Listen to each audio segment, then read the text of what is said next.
작년 성탄절이었습니다. 한국의 공영방송 가운데 KBS 다큐1이라는 방송이 있어요. 거기서 특별한 방송을 내보냈습니다.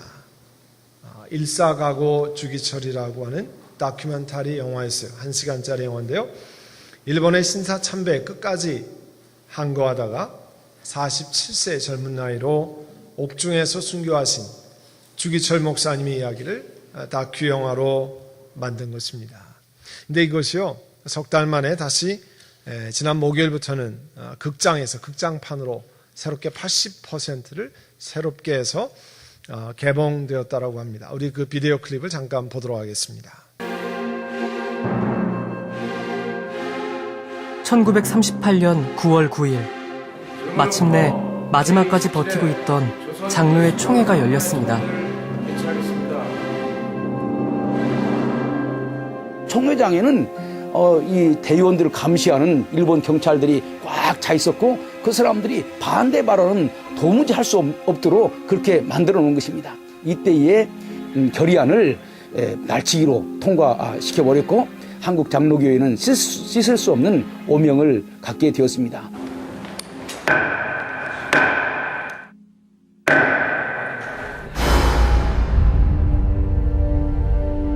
아버진 차디찬 유치장 바닥에 누워 그 소식을 들었습니다.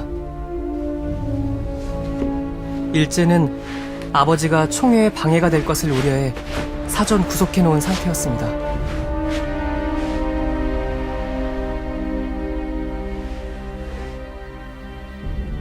오늘날 조선의 교회를 보매 성심과 열애로 신을 섬기는 자가 극히 적습니다. 입술과 말로는 나를 사랑한도가나 그 마음은 내게서 멀리 떠났도다 라고 신께서 탄식하신 것은 오늘날 조선의 신자들을 향한 것이 아닐 수 없습니다.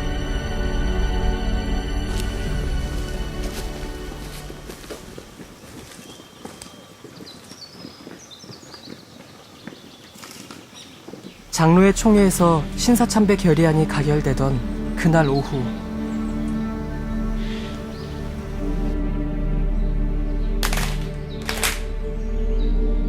장로교 임원 27명은 평양 신사에 가서 참배했습니다.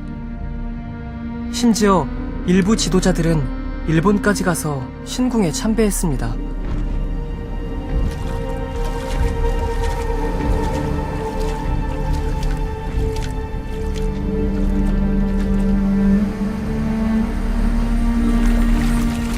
미소기 바라이라는 일본식 침례를 치른 목회자들도 있었습니다.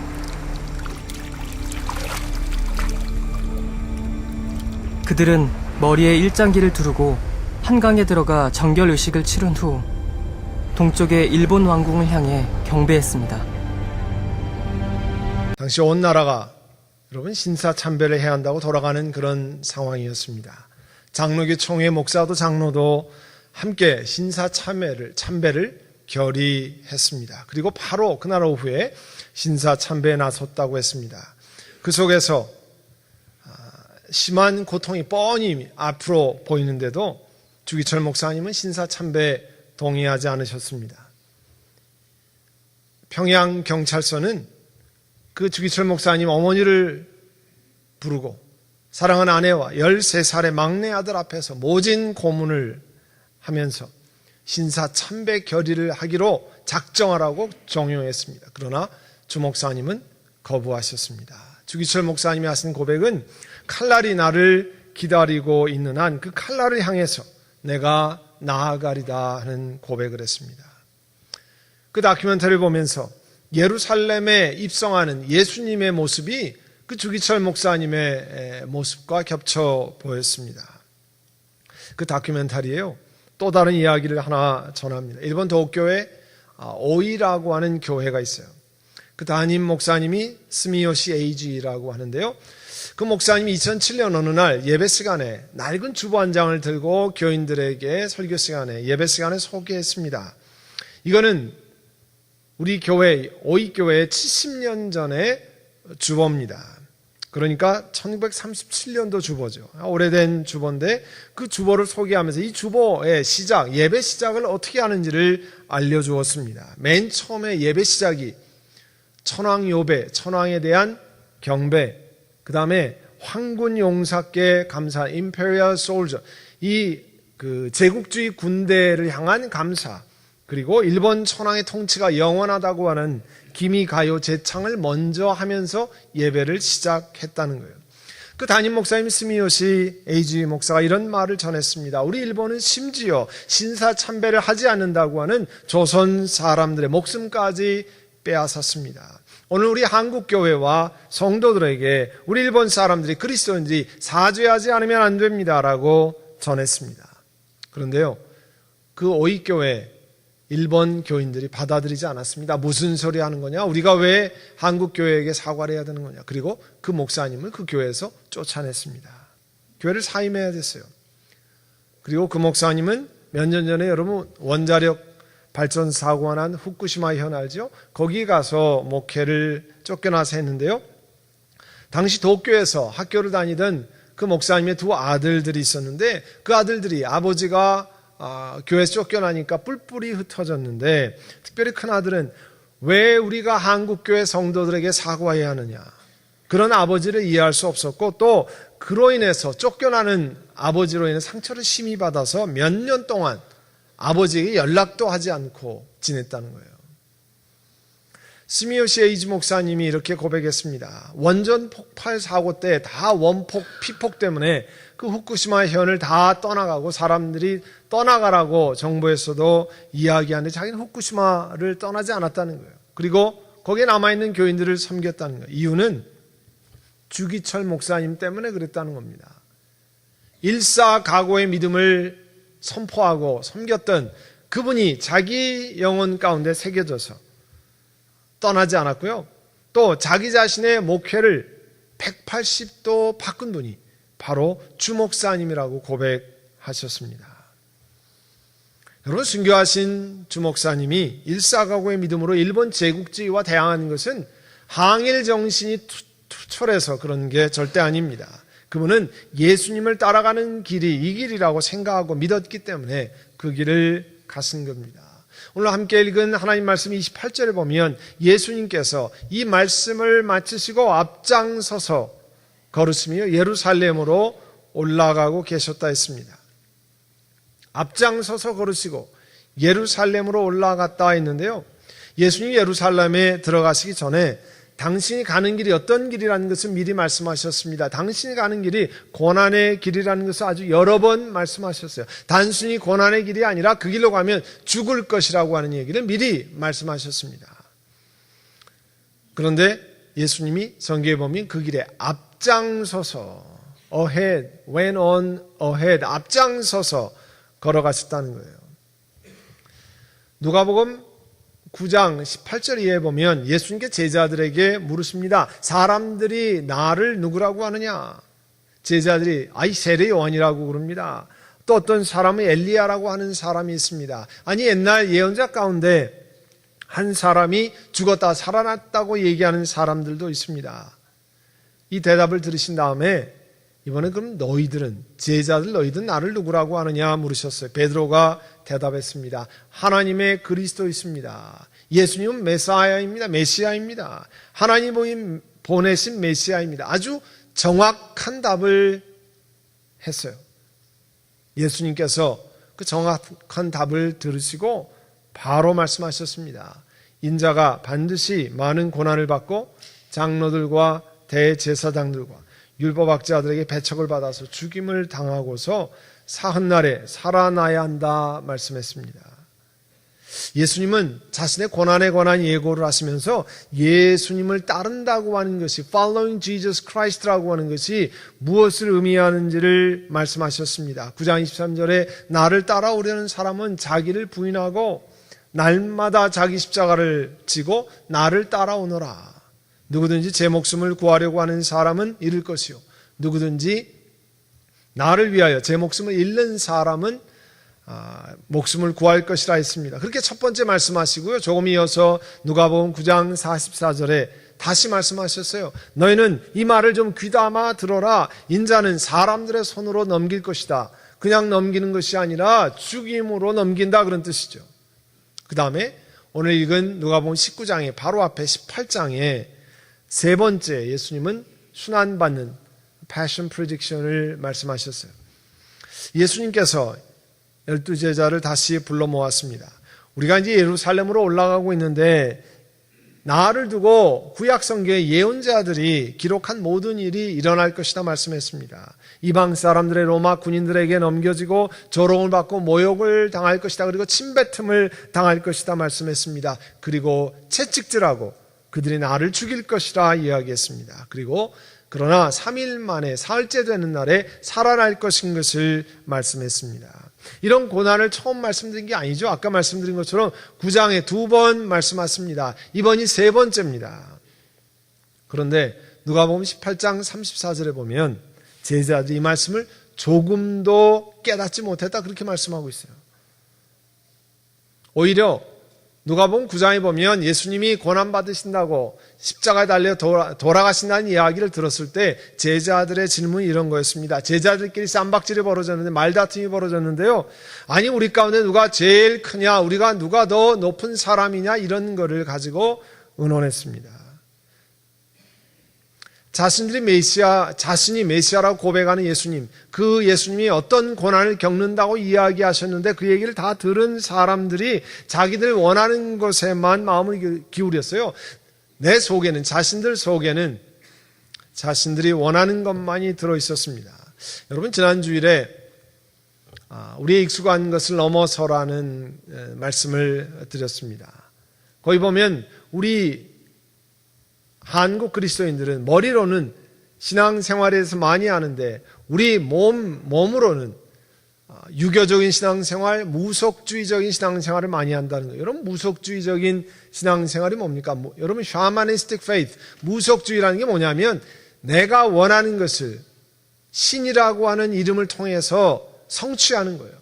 그러니까 내가 원하는 대로 그대로 이루어지는 것을 바라는 게 무속신앙입니다. 그래서 푸닥거리하고 굿하고요. 그런 이야기를 하는 거예요. 여러분 기독교 신앙은 뭡니까? 하나님이 원하신 것, 하나님이 원하시는 하나님 말씀대로 내 뜻을 그 뜻에 하나님 뜻에 복종해서 순종해서 그 길을 가는 거예요. 완전히 달라요. 무속주의 신앙은 내가 원하는 것 쟁취하는 거예요. 내가 원하는 것 다 받는 거예요. 그래서 물 떠놓고 산신령에게 빌기도 하고 선앙당에 나가서 빌기도 하고 돼지 머리를 놓고 푸닥거리를 하고 무당을 불러서 구슬을 하는 겁니다. 그러나 기독교 신앙은 하나님 말씀하시는 무언가를 따르고 알고 내가 그 마음에 정리하고 하나님 앞에 나아가는 거예요. 그런데 이 예수님이 세 번째 그런 말씀을 고난받으시다는 말씀하고 제자들이 전혀 알지 못한다고 얘기할 때 그 이후에 바로 유명한 사건이 나와요. 예수님께서 여리고에 가까이 가셨는데 눈먼 사람이 길가에서 동냥을 하고 있었습니다. 당연하죠. 먹을 방법이 없잖아요. 살아갈 방법이 없었습니다. 예수님이 지나가신다는 소리를 듣고 사람들 앞에 누가 지나가느냐 그랬더니 예수님이 지나간다 그랬어요. 그리고 예수님을 향해서 불렀습니다. 예수님 나를 불쌍히 여겨주십시오. 나를 좀 보게 해주십시오. 예수님이 자기 눈을 뜨게 해달라고 하는 이 사람의 요청을 들어서 그 사람의 눈을 뜨게 해주셨어요. 누가복음은 이 사건을 제자들이 전혀 예수님이 걷는 길을 이해하지 못했다는 바로 다음에다가 배치합니다. 예수님을 따르는 사람들이 얼마나 무지하느냐를 보여주고 있습니다. 그리고 그 사람들이, 우리들이, 성경을 읽는 독자 우리들이 영적인 눈을 떠야 할 것을 보여주셨습니다. 그래야 예수님이 가시는 길을 따라갈 수 있다는 것을 말씀합니다. 누가복음 18장 43절에 그러자 그는 곧 보게 되었다.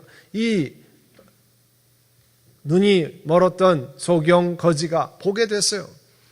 근데 보는 것으로 끝나는 것이 아니라 하나님께 영광을 돌리면서 예수님을 따라갔다 그랬습니다. 예수님을 따라갔다.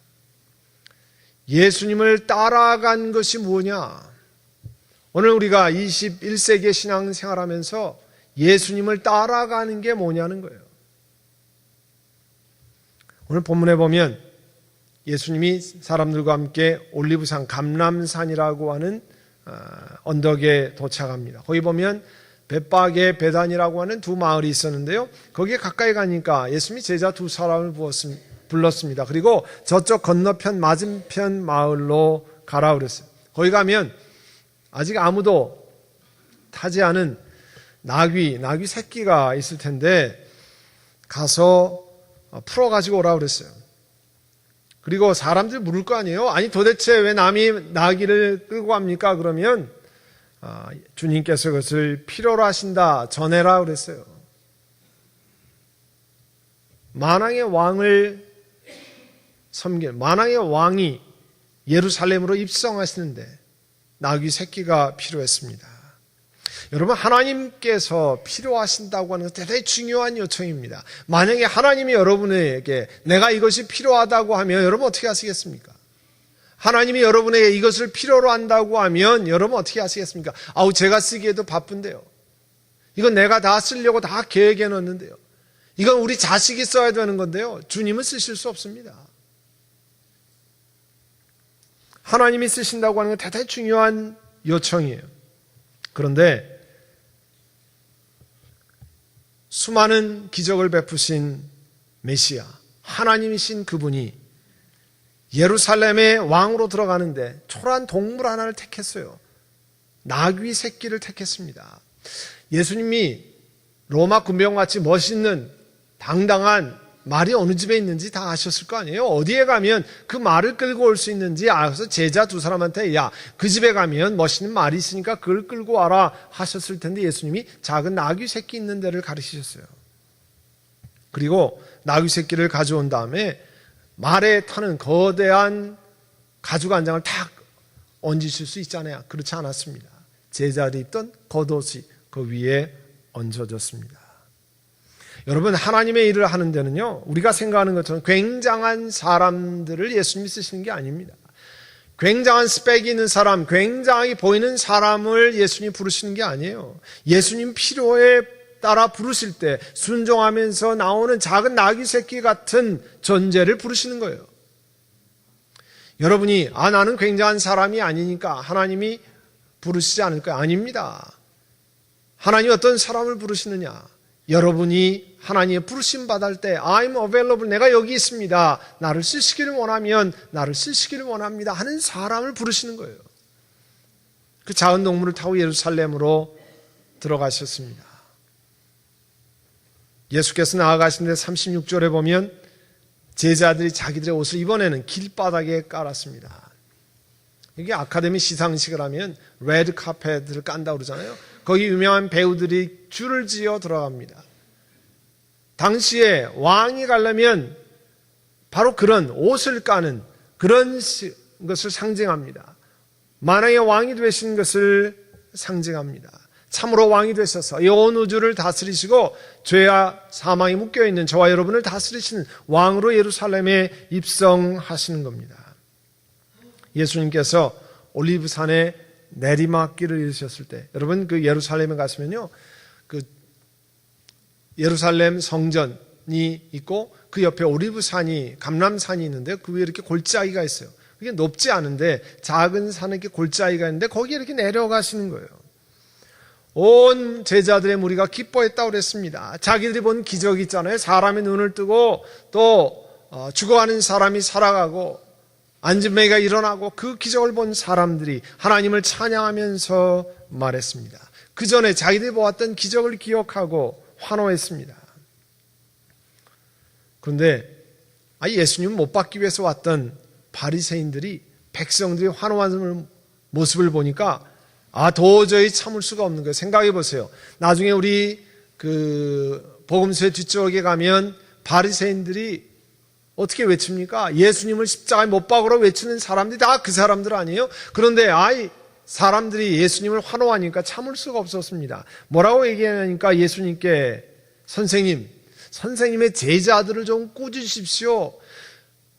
당신들의 제자가 하나님을 모독하는 것, blasphemy, 하나님을 모독하는 거 알지 못합니까? 그런 뜻이에요. 예수님을 당신을 왕으로 찬양하는 그런 신성 모독을 하지 않게 하십시오. 그때 예수님께서 그들에게 말했어요.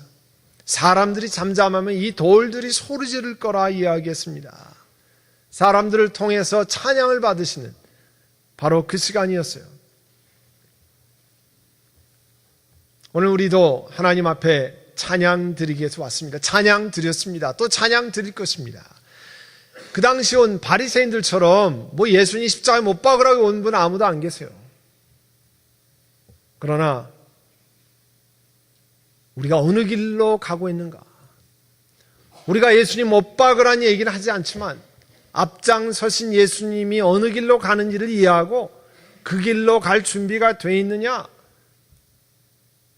내가 예수님이 가신 그 길도 내 신앙생활에 닥칠 때 그 길을 갈 작정이 되어 있느냐를 돌아보셔야 됩니다.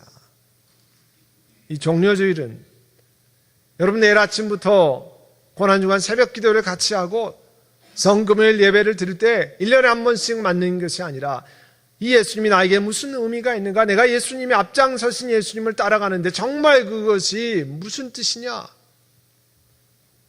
What does it mean to be a follower of Jesus Christ? 내가 예수 그리스도의 제자가 되는 것이 무슨 뜻이냐를 물으셔야 됩니다. 저도 최근에 알게 됐는데요. 경주에 가면 나자레원이라는 곳이 있답니다. 거기에 할머니들이 계시는데요. 특별한 할머니들이 계세요.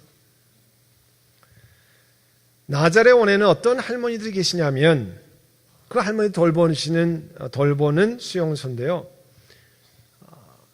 해방 후에 한국 남자와 결혼했다가 버림받고 내쳐진 일본인 아내들이 거주하는 그런 곳입니다.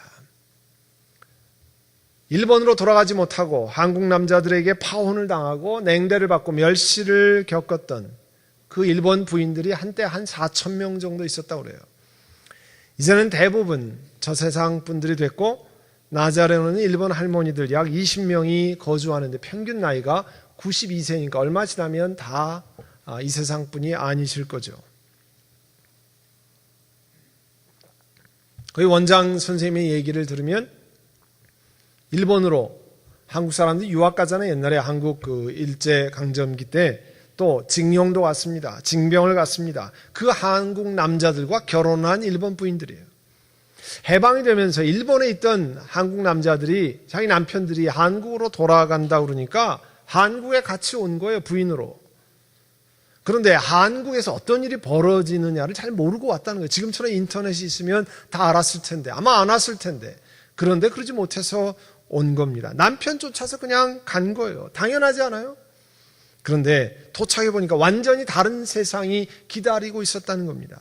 해방 직후 남아있는 일본인들도 한국에서 맞아 죽는 판인데 그런 사회 분위기를 전혀 모르고 남편을 쫓아온 겁니다.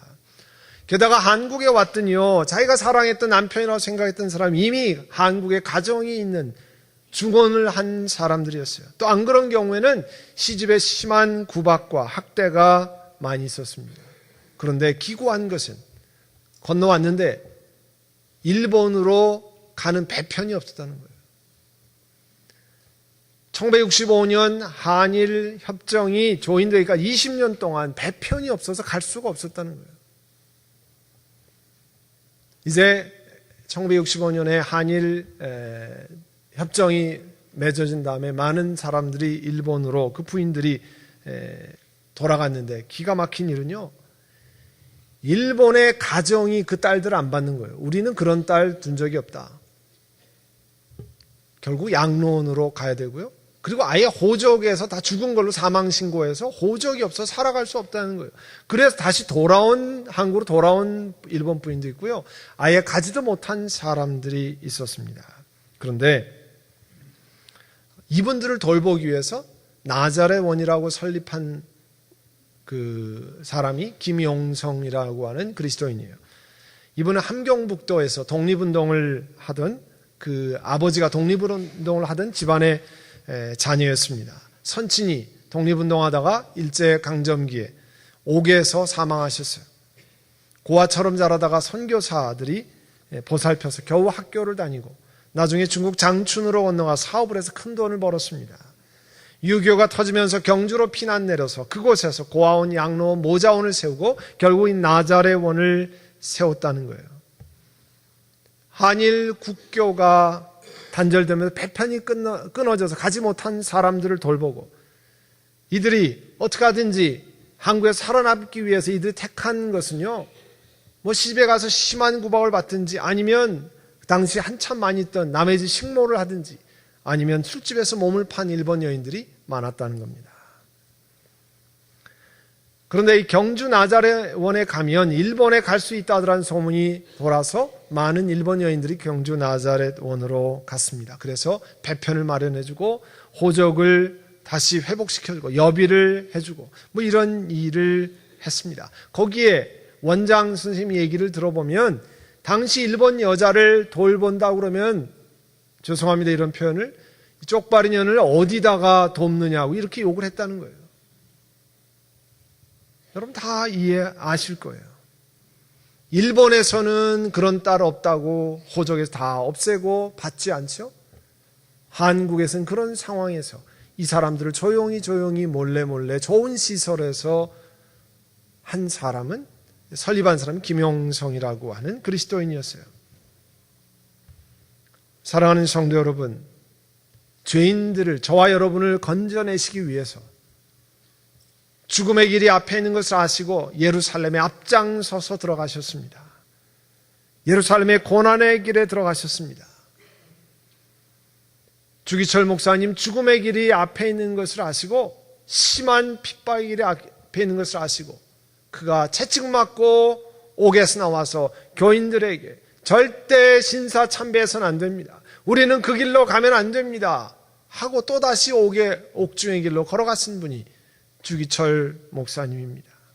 한국 사회에서 돌 맞을 상황에서도 내쳐진 불쌍한 갈 곳 없는 일본 여인들을 돌보고 그리스도의 사랑으로 그들을 돌본 사람이 김용성 씨고 거기서 함께 천혜의 몸으로 송미옥 원장이라는 분이 일생을 그들을 돌보는 일을 위해서 했습니다.